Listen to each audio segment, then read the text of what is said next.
everyone, welcome back to the Card Combo Show with me, Chocobilly. So, I have decided to slightly reformat the way that the Card Combo Show works.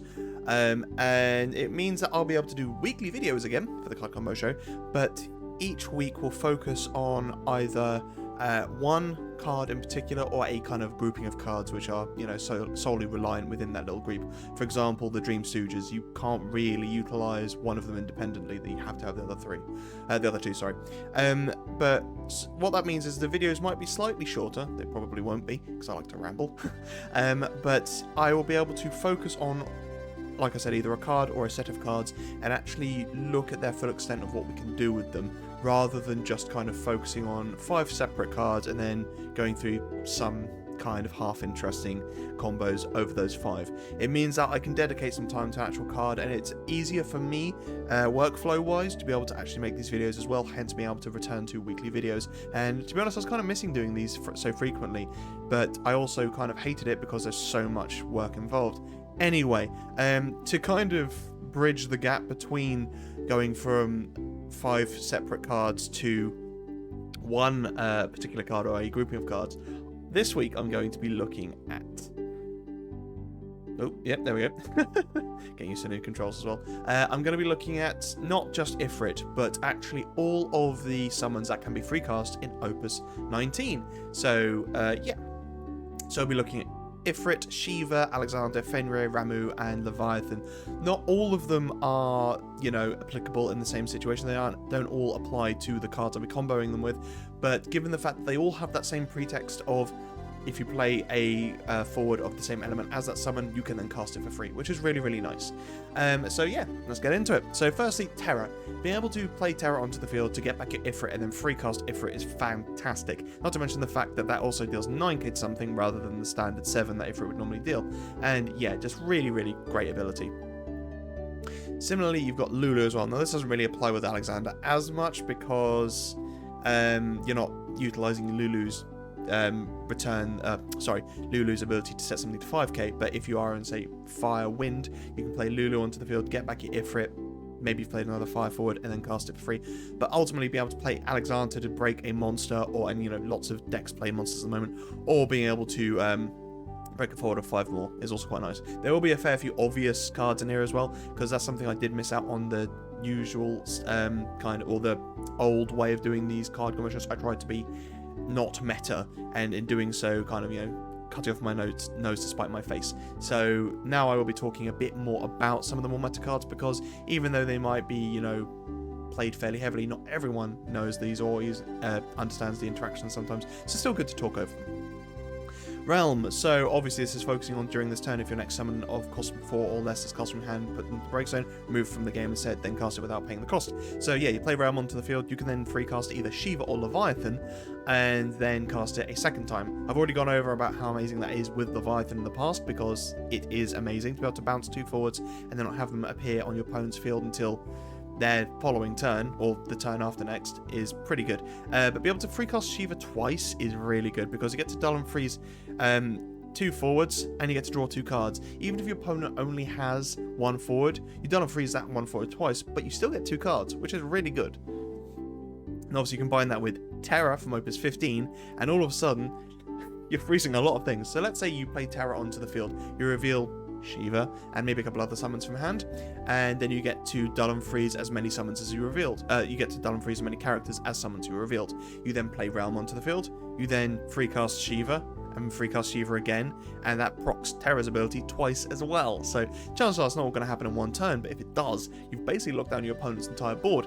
Yeah, just so good, because you're getting the dull and freeze off of Terra entering, you're getting the dull and freeze off of Shiva cast twice, and you're getting the dull and freeze off of Terra's second effect from the Shiva being cast twice as well. Brutal. Fang. So when you cast a fire summon, activate Fang, and Fang gains, if Fang deals damage to your opponent, the damage becomes 2 instead until the end of the turn. So yeah, ultimately you play Fang onto the field, you attack, you then cast Ifrit for free, hopefully kill any blockers, or kill the blocker, and then Fang deals 2 points of damage. Obviously this is meant to be more comboed with something like Bahamut, because it reduces Bahamut's cost, but Ifrit's free anyway, so if you've got Terra on the field, again, that's still 9k, so not too bad.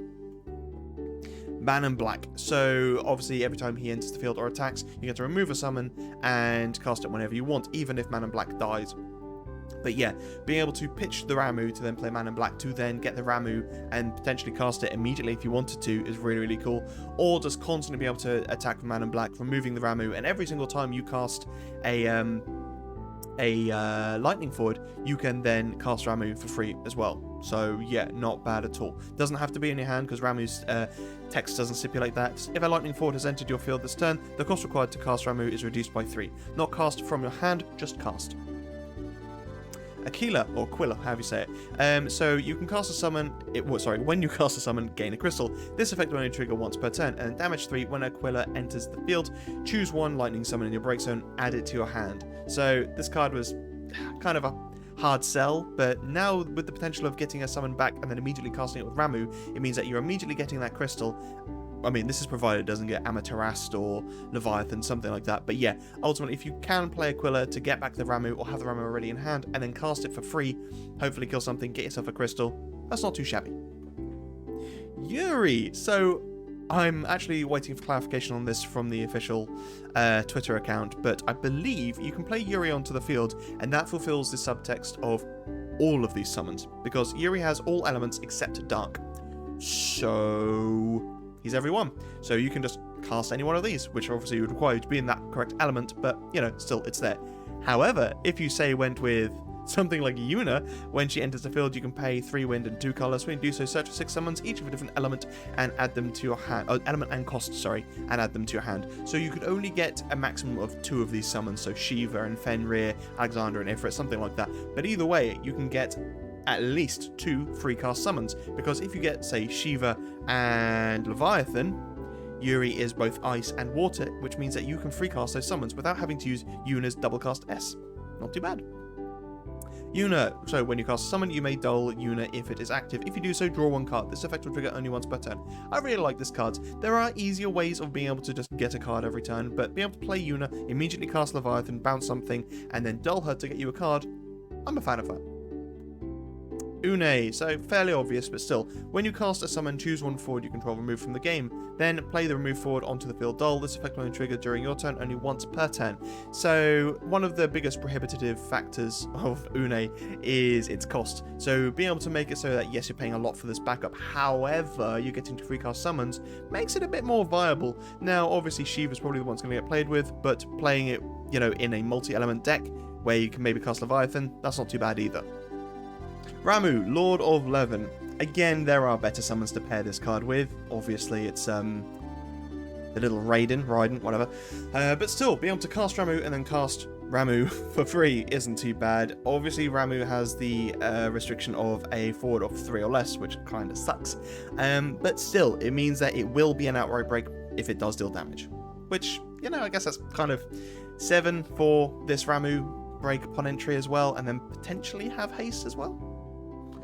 Mustadio, so back attack. This is a really fun effect for Shiva. Obviously, there are loads of back attack cards. Well, I say there's loads. There's a fair few back attack cards in the game.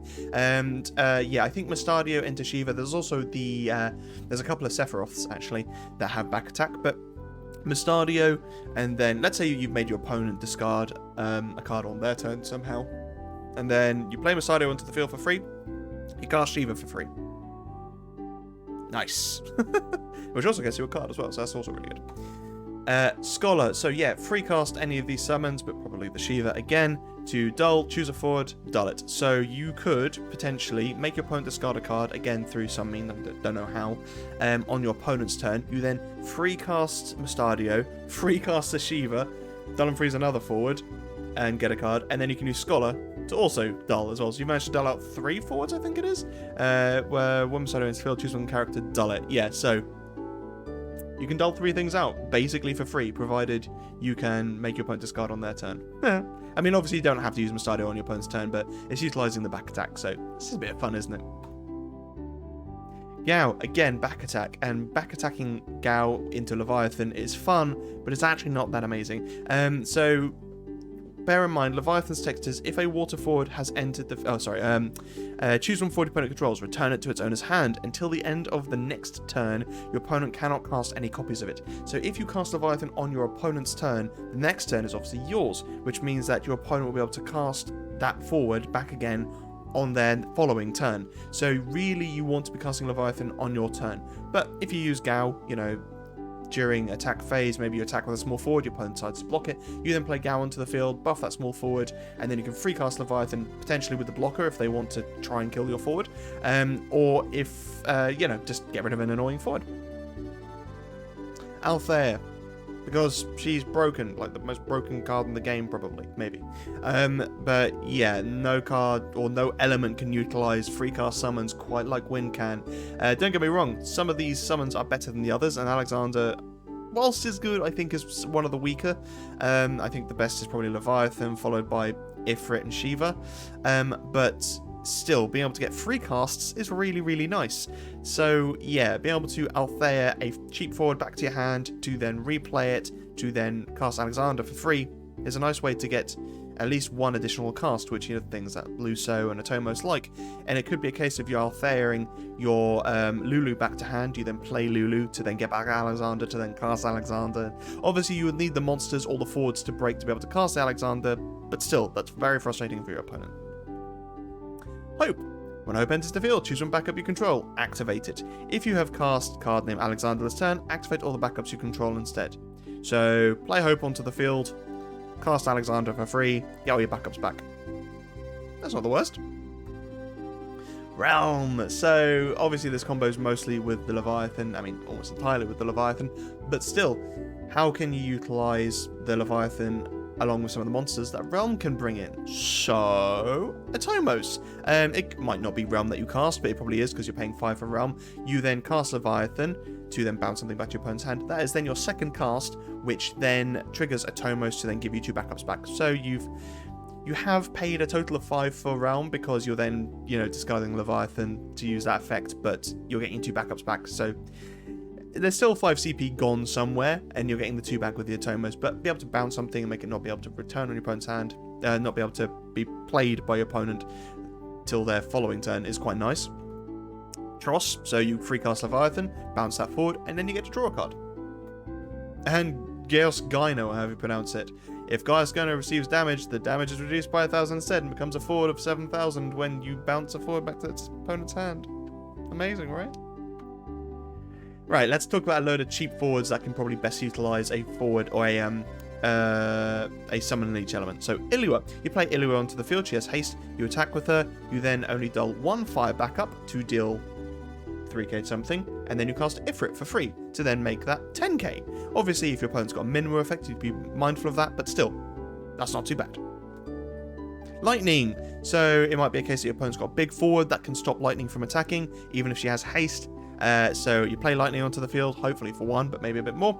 You then cast Shiva for free, Dunham frees that big forward. That also hopefully helps you get your hand down to 2 cards or less so that she gains the 1,000 power and haste. Luso, because free casts, why not?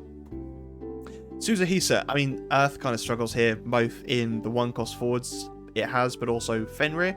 Fenrir is a very situational summon.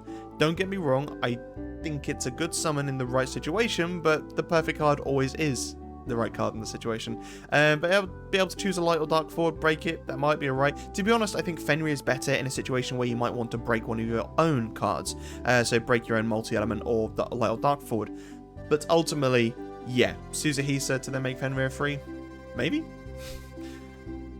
VV, so when he enters the field, you may reveal any number of lightning cards from your hand. When you do so, choose one forward, deal it 2,000 damage to each card revealed. You reveal Ramu, and you deal 2k to it. You then cast Ramu for free, and hopefully kill said forward. Again, obviously Ramu has the cost stipulation, so only 3 CP forwards or less.